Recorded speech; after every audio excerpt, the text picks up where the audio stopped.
Charles Blé Goudet est-il victime d'une exclusion politique ou simplement confronté aux réalités du système judiciaire ivoirien? Au cours d'un échange particulièrement dense, l'ancien leader politique est revenu sur plusieurs dossiers sensibles, sa condamnation, son avenir politique, ses relations avec le pouvoir, mais aussi les fractures persistantes au sein de l'opposition. Reste jusqu'à la fin, car certaines déclarations pourraient changer votre perception des enjeux politiques actuels.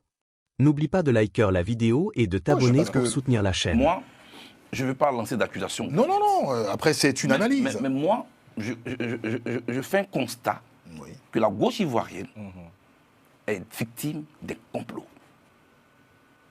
Aujourd'hui, on ne peut même plus s'adresser la parole l'un à l'autre. Ce complot est à l'avantage de qui? Du parti au pouvoir. Bien sûr. À l'avantage du parti au pouvoir. D'accord. Mais l'opposition ivoirienne est en pièces détachées et en pièces désordonnées. Je ne sais même pas si quelqu'un peut retrouver les pièces du puzzle. Il y a quelqu'un là qui profite de tout cela, qui n'a aucun intérêt à ce qu'on se retrouve. Dites-moi, M. Nssa, avec tout ce qu'on a vécu ensemble, qu'est-ce qu'on ne peut pas réparer là? Quand on met dans la balance nos ressentis et l'intérêt de notre combat, qu'est-ce qu'on ne peut pas? Mais ça, c'est un autre débat. Je veux juste vous dire que j'assume mes propos. J'assume mes propos. Je vous regarde droit dans les yeux et j'assume mes propos que j'ai tenus sur NCI. Et je demande à la personne de mettre la vie en justice et puis on va faire le débat juridique. Alors, vous êtes prêt à... Moi, je suis prêt à ça. Moi, je suis prêt à ce qu'on aille en justice. Monsieur Charles Blé Goudet. On peut me dire Charles Blé Goudet m'a diffamé et puis on y va. On parle bien de Mme Nadi Bamba. Oui. Monsieur Charles Blé Goudet, j'imagine que vous n'êtes pas un naïf de la vie politique en 2009. Quand on vous convoque à cette rencontre, vous savez déjà l'implication de Mme Nadi Bamba depuis qu'elle est dans la vie de Laurent Gbagbo, dans la gestion des affaires de l'État. Donc, vous nous présentez la situation comme si en 2009, vous étiez surpris de son implication et de ses instructions. Vous savez que cette dame, depuis qu'elle est auprès du président, dans la vie du président Laurent Gbagbo, il y a des décisions que ce dernier a prises. Ça, moi, je ne savais pas. Ça, c'est vous qui me l'apprenez sur ce plateau. Moi, je ne savais pas. Vous ne savez pas qu'il y a eu des éléments... Non, moi, je ne savais pas. Je ne savais pas du tout. Et puis bon, je pense qu'il a posé une question. Je souhaite qu'on ne transforme pas cette émission en un procès de Nadi Bamba. Absolument pas. Parce que les gens font des mélanges des gens en Côte d'Ivoire. Je pense qu'il voulait savoir quelque chose. Il a posé la question, j'y ai répondu. Et n'insistez pas. Je ne veux pas à chaque plateau être celui qui est là pour être un procureur du président Gbagbo. Je ne veux pas. Non, absolument pas. Absolument pas. Ce n'était pas l'objectif visé, en tout cas. Merci. Oui, surtout aussi, en fait, sur les réseaux. Sur les réseaux, on a beaucoup vu aussi certaines personnes. Parce que moi, franchement, je n'ai pas vu de vidéo où vous aviez déclaré que par le passé, toutes les actions que vous aviez menées là, vous regrettez. Apparemment, c'est ce qui a été dit. Et c'est un verbatim qui est repris chaque fois pour vous, je dirais, pour vous jeter à l'avenir populaire. On dit Blé Goudet a dit ce qu'il avait fait par le passé, là, il était encore jeune. Donc, ça s'expliquait aujourd'hui, il est mature, donc il ne peut plus reproduire les erreurs du passé. Est-ce que vous l'avez vraiment dit? Moi, je n'ai jamais dit ça, mais j'arrive. Alors, j'attends des gens dire Blé Goudet n'est plus le même. Il est devenu mature, il a changé, il est devenu calme. Vous, quand vous aviez 2 ans, même 1 an et demi, dans la cour, même dans le quartier, vous pouvez même courir nu. Ça gêne personne du tout. C'est de votre âge. Ensuite, il y a des jeux auxquels vous participez, c'est de votre âge. Vous comprenez ce que je veux dire? L'être humain, là, il traverse le temps. Et son comportement s'y adapte. Si c'est ça mon erreur, c'est que je ne suis pas humain. Mais c'est sur un plateau de télévision que la question sur la monnaie m'a été posée. Est-ce que vous voulez aujourd'hui que la Côte d'Ivoire ait elle seule sa monnaie? Parce qu'en son temps, quand on était dans la crise post-électorale, on parlait du MII. C'est ça, non? Oui, c'est ça. On va de la résistance. Rien de la résistance. Et je leur dis, mais on ne crée pas une monnaie comme ça. Ça engage beaucoup de réflexions. Et ça tient compte d'un contexte économique, même de la sous-région dans laquelle on est. La Côte d'Ivoire ne peut pas vivre comme ça, isolée. Même l'Angleterre, avant de sortir de l'Union européenne, il y a eu des débats. Brexit. Le Brexit, c'est en 2016 que le référendum a eu lieu. Mais c'est en 2020 que ça a été acté, après plusieurs discussions. Parce qu'entre ces pays, circulent des capitaux, circulent des personnes, circulent des biens. Donc j'ai fait cette analyse. Et je leur ai dit, mais quand on sort de l'université, tous les livres qu'on a lus, on pense que ça va s'appliquer tout de suite. J'étais encore jeune, je pense que je revois tout ça. Okay. Est-ce que ça, c'est ça? C'est un péché. Ouais. Alors, non, il dit qu'il regrette tout. Non. Vous pouvez aller vérifier à la Cour pénale internationale. Où pendant 6 ans, j'ai fait face au procureur.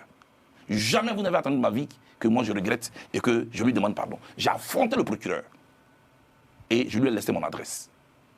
J'ai fait 14 mois à la destin en détention. Vous ne trouvez nulle part une vidéo où je suis en train de prendre mes excuses à qui que ce soit. Mais quand je rentre en Côte d'Ivoire, je vais vers le peuple de Côte d'Ivoire. Parce que ce peuple, il y en a pour qui je suis un héros, mais il y a d'autres pour qui je suis un diable. Mais ce sont des Ivoiriens. Je suis allé vers eux et je leur ai dit, ok, si vous m'avez mal compris, si vous avez été choqué par mes propos, d'antan, je vous présente mes excuses. Mais présenter ces excuses à un peuple, ça, ce n'est pas se renier. Winnie Mandela, bien qu'elle ait été victime de l'apartheid, que son mari ait été en prison, qu'elle a été seule à élever ses enfants, quand Desmond Tutu, qui conduisait la commission de vérité et de conciliation, est venu la voir, elle a présenté ses excuses. Ça n'a pas fait d'elle une personne moins que politique. Vous comprenez ce que je veux dire? Donc, moi, je ne suis pas un homme orgueilleux. J'ai même mon ego de côté quand on parle de mon pays. Ceux dont vous parlez sur les réseaux sociaux, tout le monde est devenu analyste politique, tout le monde est devenu... Je respecte leur combat, mais je pense que souvent, tout ce qu'ils disent n'est pas sourcé. Quand quelqu'un te dit, il place la caméra, il te dit, je vais te détruire demain. L'intention est là. Donc tout ce qu'il dit n'est plus objectif. Okay, donc si c'était à répondre, hormis cette histoire de la monnaie où vous ne maîtrisez pas tous les alentours et tout, hormis ça, le reste, si c'était à refaire, Blé Goudé allait... Mais mieux, cher ami, allait refaire. Ils ont même interprété encore une autre phrase. Je dis que j'étais dans la rue contre les armes. Si un jour ça arrive encore dans mon pays, je serai encore dans la rue contre les armes. On dit, oh, il est avec Alassane Ouattara. La question que je pose, j'ai peut-être mal choisi mes mots, mais je dis, est-ce que vous êtes contre les armes comme moyen de conquête du pouvoir, par principe? Ou bien vous êtes contre les armes quand seulement ces armes sont contre vous? Qui êtes-vous? Les principes sont comme les racines d'un arbre. On ne joue pas avec. Moi, Charles Blé Goudé, je suis opposé aux armes comme moyen de conquête du pouvoir. C'est ça l'homme que je suis. C'est ça l'homme politique que je suis.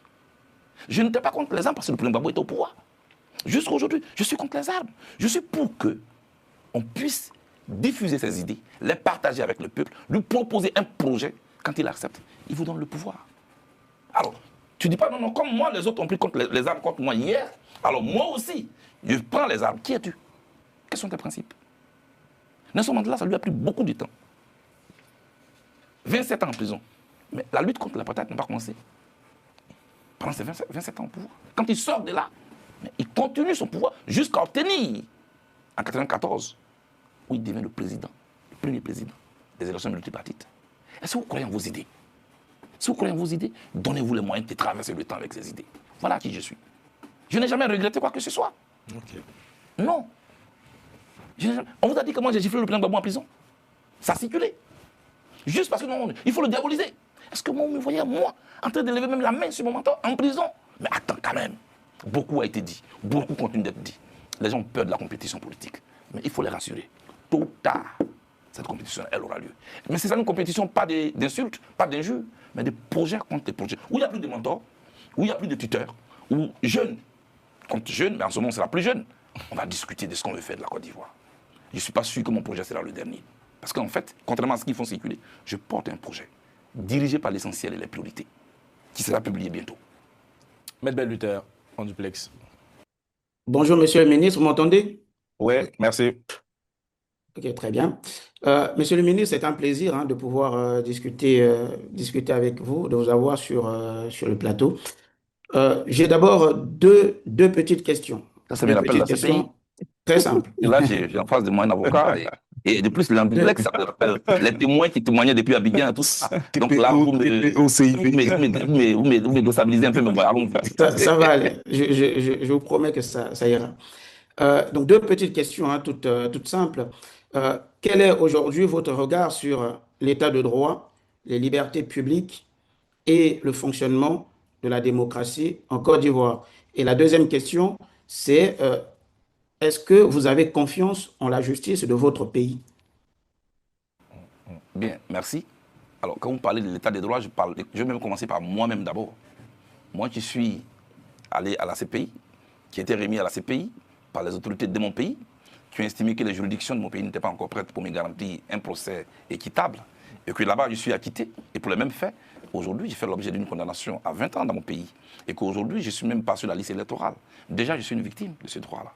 Donc je ne peux pas dire qu'entièrement, dans mon pays, voilà, on joue de ses droits totalement. Et deuxièmement, vous demandez... Qu'est-ce qu'il a dit? Vous avez confiance à la justice de Côte d'Ivoire? Oh ben écoutez, je veux plutôt parler du système juridique de mon pays, ou judiciaire de mon pays. Depuis tous les autres régimes, il faut que notre pays puisse se doter d'un régime judiciaire qui puisse garantir à chacun d'être rassuré quand il est convoqué en justice. Aujourd'hui en Côte d'Ivoire, dès qu'on vous convoque, vous faites même vos bagages avant de partir. On dit, convoquer quelqu'un en justice ne devrait pas signifier automatiquement qu'il est condamné. Il faut que le droit rassure. Il faut que la justice rassure tout le monde. Vous voyez ce que je veux dire? C'est de tout ça que je veux parler. Moi, c'est un appel que je lance plutôt à tous les acteurs politiques. Quand vous êtes dans l'opposition, c'est que vous critiquez. Le jour où vous êtes au pouvoir, ne faites pas ce que vous critiquez. C'est important. Aujourd'hui, au-delà de ma personne, beaucoup de personnes n'ont pas confiance dans la justice ivoirienne. Ils ont même peur de la justice. Quand ils sont convoqués, déjà, ils ont peur. Vous êtes ici en Europe. Quelqu'un peut aller comparaître et puis le soir, il va à la maison. La condamnation, c'est l'exception. Exactement. Parce que vous ne pouvez pas garantir une adresse, parce qu'on a peur que vous puissiez fuir. Moi, je me rappelle qu'à la CPI, quand le juge s'apprêtait à nous libérer, il a posé une question au juge. Après que les 82 témoins sont passés à la barre, ça, vous n'avez pas suivi ça parce que c'était en privé, à huis clos. Il lui dit, mais vos 82 témoins sont faits. Vous avez encore d'autres témoins? Il dit non. Il dit, ok, d'accord. Ces deux messieurs, vous avez dit qu'une fois qu'ils sont dehors, ils ont un réseau puissant qui pouvait impacter, influencer vos témoins. Maintenant que vous n'avez plus de témoins, est-ce que vous pensez que leur maintien dans les liens de détention se justifie? Oui, c'est ça qui est le droit. Mais on ne condamne pas quelqu'un parce qu'on veut lui faire mal. On ne condamne pas quelqu'un parce qu'on veut l'enchaîner. On ne condamne pas quelqu'un parce qu'on veut, on veut le faire taire. C'est ça qu'il faut éviter. Au-delà de la Côte d'Ivoire, c'est à toute l'Afrique que moi je parle. Voilà ce que je voulais dire. Bon, je regarde ici. On va... Oui, bien sûr. J'aimerais très rapidement revenir sur votre condamnation par contumace. Je crois que la question a été évoquée, mais la réponse n'a pas été véritablement apportée, en tout cas à mon sens. Est-ce que vous ne pensez pas qu'en ne sollicitant pas la réouverture de ce procès ou le réexamen de votre condamnation, vous ne donnez pas là le sentiment d'accepter, en tout cas implicitement, cette décision? Et que vous risquez là également de pouvoir peut-être un jour être interpellé pour pouvoir exécuter cette peine de 20 ans. Est-ce que cette situation vous préoccupe? Bien sûr que me préoccupe. Vous parlez d'abord de mes droits. Moi, depuis que je suis étudiant, je me suis engagé dans la cause commune. Et puis après, on peut l'apprécier comme on veut, mais après, je suis entré en politique.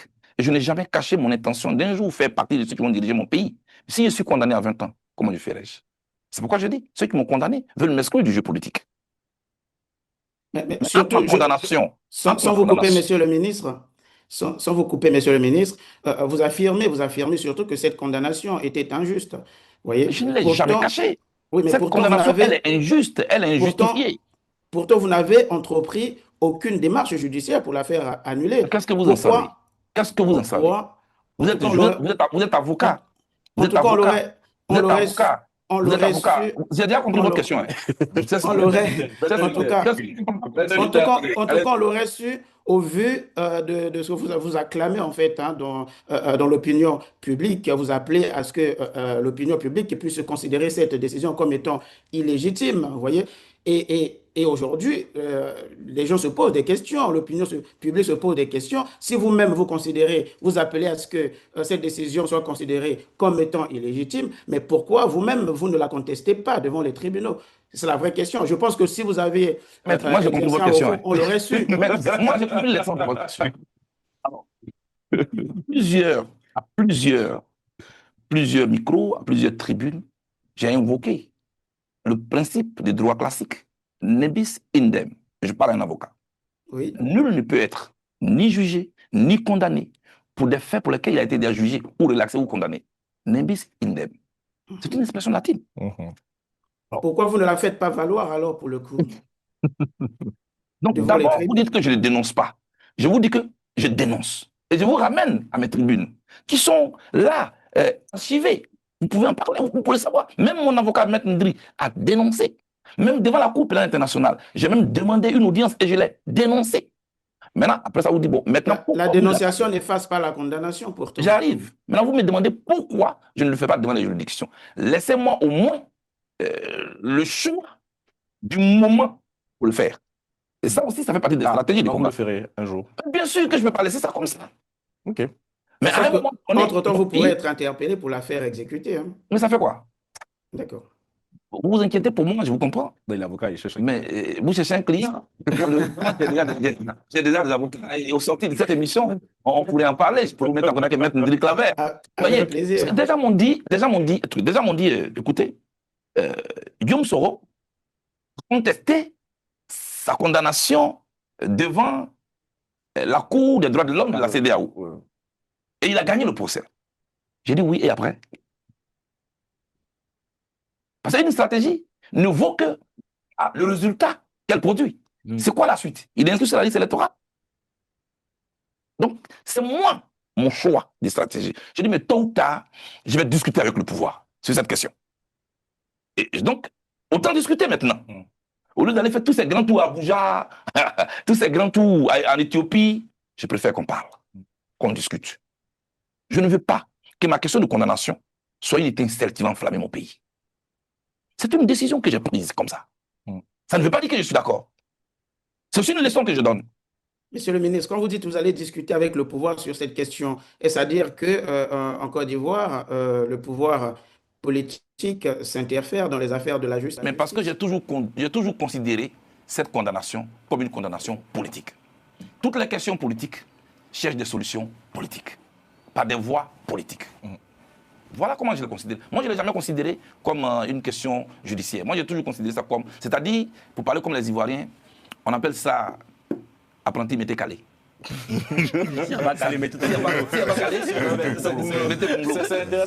ça. Pendant votre prise de parole, j'ai vu Moustapha a mis l'image du président Ouattara. Et si je me trompe, vous ne l'avez pas encore rencontré depuis votre retour à Abidjan. Pourquoi? Non, donc quand je dis apprenti mété calé, ça dit, le gars, on l'a libéré à la CPI.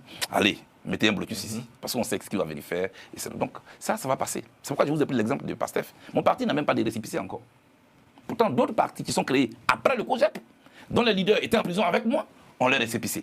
Et ça me le traite. Est-ce qu'il y a quelque chose qui fonctionne? C'est pourquoi j'ai dit ceux qui m'accusent là. Moi, j'ai l'impression qu'ils ont mis leur cerveau en location. C'est fort. J'avais posé une question sur le Goudé tout à l'heure. J'ai posé une question. J'ai dit, depuis votre retour à Abidjan, vous n'avez pas rencontré le président Ouattara. Oui, je ne l'ai pas rencontré. C'est un fait. Qu'est-ce que vous voulez que je dise? Est-ce que vous avez fait la demande? Oui, avant que je rentre en Côte d'Ivoire, j'ai formulé officiellement une demande pour le rencontrer. Je pense que pour moi c'était important. Voilà, on s'est quitté en Côte d'Ivoire, tout le monde, pas sous fond d'amitié. C'était une crise qui a fait beaucoup de morts. Donc le président Ouattara est le représentant de tous les Ivoiriens. Donc, quand je rentre en Côte d'Ivoire, j'ai souhaité le rencontrer. Mais je n'ai pas eu l'opportunité. Et puis bon voilà, peut-être qu'un jour ça va venir. Monsieur le ministre, puisque vous êtes dans une démarche de réconciliation nationale. Après. Bah oui, effectivement, il avait formulé officiellement la demande de rencontrer son oncle, comme il avait indiqué à l'époque. Mais je veux revenir sur un élément très important. Ce sera si vous permettez, des questions assez courtes. Il n'y a pas de questions tabou. Oui, questions courtes, parce que je veux que vous alliez en fait sur un point très important. Je vais vous dire, Monsieur Charles Blé Goudé, est-ce que quand vous étiez enfant, vous connaissez comme quelqu'un d'assez bagarreur? C'est de la psychologie. Non, ne vous inquiétez pas. Non, je rassemblais, je jouais au ballon. Et même quand je commençais à être adolescent, j'étais même le président du club qu'on appelait Fraternité Club de Kogorobré. J'ai rassemblé. On me connaissait plus comme sous cet angle-là que sous un angle bagarre. D'accord, donc en fait vous aviez l'aspect du collectif, déjà le football, le sport collectif, d'accord. Tout à fait. Et vous étiez fédérateur. C'est ce que je faisais. Est-ce que, comme certaines personnes dans le pays BT, d'accord, par le poids de l'histoire politique en Côte d'Ivoire, avaient déjà été marquées souvent par certaines injustices faites à leurs parents? Parce qu'on a votre mentor, le président Laurent Gbagbo, qui parlait du militantisme, d'accord, officieux de son père, et l'interpellation aussi de son père, suite au procès d'Assabou. Pas mal de personnes dans le pays BT ont été interpellées injustement. Est-ce que vous, déjà enfant, vous aviez aussi senti cette injustice, cette forme d'injustice? Vous aviez été marqué par cela? ou pas? Oui, on l'a entendu. Voilà, On l'a voilà. entendu, on était là, on nous disait toujours que le pays, le peuple BT était exclu Voilà. de la gestion du pouvoir, il était exterminé par le président Oufoué. Tout cela, ce sont des narratifs Oui, qui d'accord. ont nourri notre enfance. Du parti unique. Voilà. Mais je veux savoir, maintenant, l'idée de combattre, commencer dans les syndicats, on a su par la suite avec la FESI. Quand est-ce que cela naît? Cela naît au lycée, au collège? Quand est-ce que vous avez voulu commencer à combattre? Au lycée. Au lycée, je vous explique. D'abord parce que moi, j'ai fait l'enfance, le collège, tout ça, à l'intérieur du pays. Oui. Et là-bas, on ne sentait pas trop l'injustice sociale, tout ça, entre la différence, parce qu'on est au village. Moi, j'étais à Bondoukou, et là-bas, j'ai joué au ballon, j'étais bien acclamé. Et puis, j'ai mon BPC. D'accord. Au CG d'Alépé, et on m'oriente au lycée classique d'Abidjan. D'accord. C'est là que je vais prendre en plein visage la différence qui existait entre moi et les autres. D'abord, il y avait les cars. On nous appelait les esclaves du car. D'accord. Des cars qui venaient nous chercher au lycée classique. Et puis, les autres, que leurs parents venaient prendre dans des voitures luxueuses, tout ça. Et puis, il y avait le Messi. Et un jour, nous, on a voulu que notre ami soit notre candidat. D'accord. Et pour ça seulement, on nous a exclus du lycée pour une semaine. D'accord. Et quand on est revenu, les élections avaient déjà lieu. D'accord. À partir de là, ceux qu'on appelait à l'époque les grands frères sont venus nous voir. D'accord. Au lycée classique encore, vous aviez des grands joueurs, des baskets, de football, que les câbles l'Africa venaient prendre, de la SEC venaient prendre. Donc, nous, on était exclus de tout cela. D'accord, ok. Et puis les grands frères viennent nous voir. Ils disent, mais écoutez, est-ce que vous savez qu'on peut changer les choses? Ils venaient de l'université, c'était les jeunes Bué, là, Martial, notamment. Intéressant. Et c'est à partir de là qu'une équipe est formée pour dire non, il faut un autre syndicat des étudiants. D'accord. Voilà comment j'entre dans ce combat-là. D'accord, ok. Et c'est intéressant parce que, donc, si je comprends bien, c'est suite à une réalité, une différenciation sociale. Vous avez été marqué par cette injustice faite, d'accord, sur le plan social. Parce qu'on a certaines personnes qui sont plus aisées au détriment d'autres personnes. Donc, c'est par un traitement qui n'était pas juste que vous aviez pris conscience, d'accord, qu'il fallait essayer d'équilibrer les choses. Oui, mais on peut même être différent socialement. Et avoir quand une justice. Voilà, Voilà. quand on vous pétine, Voilà, quand on vous vous montrez que vous marginalise. êtes moins que rien, Ok. là, en ce moment, vous vous révoltez. D'accord. Alors, pourquoi je vais en venir là? C'est très important. Charles Blé Goudé. Aviez-vous déjà entendu le surnom Blé la Machette? Si, j'ai lu ça par mes adversaires. D'accord. Et quand vous entendez Blé la Machette, vous vous sentez comment?